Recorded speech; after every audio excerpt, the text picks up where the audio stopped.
Hello दोस्तों, कैसे हैं आप। दोस्तों, आज हम आपसे डिस्कस करेंगे कि अगर आपको अपना एक खुद का मल्टीप्लेक्स या फिर सिनेप्लेक्स ओपन करना है तो आप कैसे कर सकते हैं। यूट्यूब पे और गूगल पे मैंने काफ़ी सर्च किया इस टॉपिक को, बिकॉज हमसे कई व्यूअर्स ने कमेंट करके पूछा कि सर क्या प्रोसेस रहता है कि अगर हमको अपना एक मल्टीप्लेक्स ओपन करना है तो। इसके लिए हम मिले इंडस्ट्री के प्रोफेशनल्स के साथ में, mister Rajesh Kumar and mister Amit Rao. तो आइए इनसे बातें करते हैं। सर, हमें बताइए आप कि आपकी जर्नी कहाँ से स्टार्ट हुई, आपने कौन कौन से मल्टीप्लेक्सेस को ओपन करवाया है, कुछ बताइए अपने बारे में। नमस्कार, मेरा नाम अमित राव है।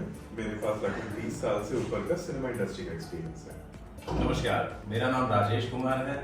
मैं 18 साल से इस इंडस्ट्री में काम कर रहा हूँ। एक सिनेमा खोलने के लिए, जो कि थिएटर, मल्टीप्लेक्स, सिनेप्लेक्स, आप जैसे भी समझना चाहें, उसके लिए किसी और बिजनेस के तर्ज पे ही चीज़ों की रिक्वायरमेंट होती है।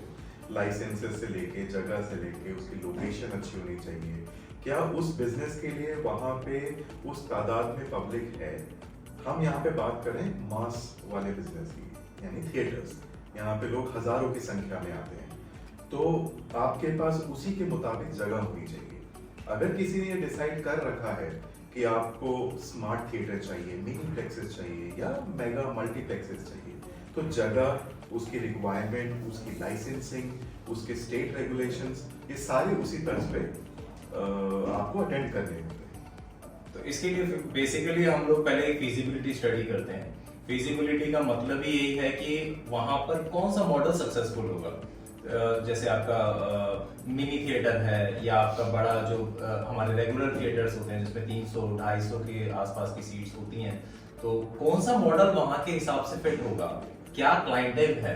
अगर आपका टीयर 2 टीयर 3 सिटीज में है तो उसके हिसाब से वहां पे क्या फिट होगा, वो एक फिजिबिलिटी स्टडी की जाती है। वहां के लोगों की पेइंग कैपेसिटी क्या है, क्योंकि जो पेइंग कैपेसिटी है उसी के हिसाब से वहां की टिकट की दरें फिक्स करी जाती हैं। टिकट की दरों के हिसाब से ये देखना पड़ेगा कि कौन से सीट्स वहां पर हमें देने चाहिए, लग्जूरियस सीट देने चाहिए या नॉर्मल सीटिंग देनी रहेगी। तो काफी चीजें डिपेंड करती हैं उसके ऊपर, जिसके लिए फिजिबिलिटी स्टडी का होना बहुत जरूरी है। इस सवाल का एक एक्सटेंशन ये हो सकता है कि क्या कोई भी सिनेमा हॉल खोल सकता है, तो उसका जवाब एकदम यस में समझिए। आप में से, हम में से कोई भी सिनेमा हॉल ओपन कर सकता है। एक ये कैपिटल इंट्रिंसिक बिजनेस है, यानी इसमें कैपिटल जो इनिशियली रिक्वायर्ड है वो काफी तादाद में चाहिए होता है। बट ये किसी भी बिजनेस के लिए ट्रू है। आप एक छोटा रेस्टोरेंट बना सकते हैं, एक बहुत बड़ा रेस्टोरेंट बना सकते हैं, आप एक फूड कोर्ट क्रिएट कर सकते हैं, एक छोटा सा QSR आउटलेट बना लीजिए। तो कैपिटल उसी हिसाब से ऊपर नीचे होता रहता है।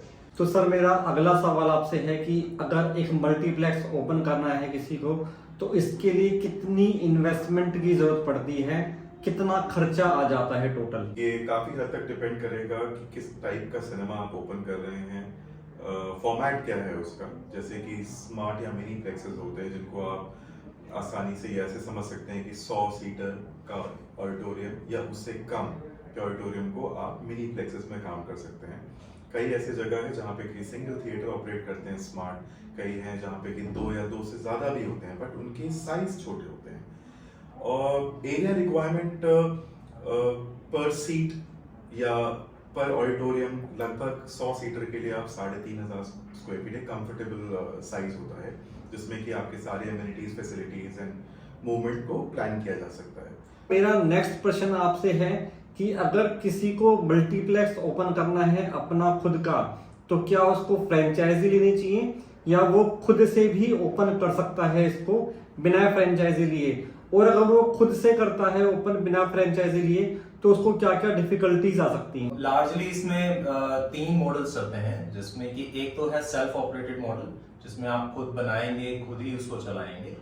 एक मॉडल है जिसमें आप किसी की फ्रेंचाइज ले सकते हैं किसी भी ब्रांड की, एंड देन उसको ऑपरेट एंड मैनेजमेंट मॉडल भी बोला जाता है। थर्ड मॉडल है कि आपने स्पेस लिया है एंड आप उसको लीज पे रेंट आउट कर रहे हो, लीज पे देना जिसे हम कहते हैं। सेल्फ ऑपरेटेड सेल्फ एक्सप्लेनेटरी है। यहाँ पे आप ओनर हैं, आपने ही प्रोजेक्ट डेवलप किया, एग्जीक्यूट किया और सिनेमा को कमीशन कर दिया। टीम आपने बनाई, वेंडर से आपने कोऑर्डिनेट किया, मूवीज आपने बुक की, मतलब end to end you are involve. And इसका जितनी भी कमाई है वो आप ही के पास रहती है। लेकिन अगर आप नए हैं तो इसमें आपको फ्रेंचाइज मॉडल पे भी आप जा सकते हैं, जिसमें कि आप किसी भी ब्रांड को इन्वॉल्व कर सकते हैं, जो आपके सारे सिस्टम, प्रोसेसेस, वेंडर कोऑर्डिनेशन, ये सारी चीजों का आपको एक सेट पूरा फॉर्मेट मिल जाता है उस केस में। एंड थर्ड मॉडल जो है वो है lease out model. Lease out मतलब आपने किसी भी ब्रांड को या किसी भी ऑपरेटर को वो स्पेस रेंट आउट कर दिया एक तरह से। वो आप रेवेन्यू शेयर पे भी कर सकते हैं, फिक्स रेंट पे भी कर सकते हैं, डिपेंड करता है डील कैसी बनती है। तो दोस्तों, अगर आप भी अपना कोई मल्टीप्लेक्स या फिर सिनेप्लेक्स ओपन करने का प्लान बना रहे हैं तो आप कांटेक्ट कर सकते हैं मिस्टर राजेश से, मिस्टर अमित कुमार से। They are the specialist of this industry, they can help you out.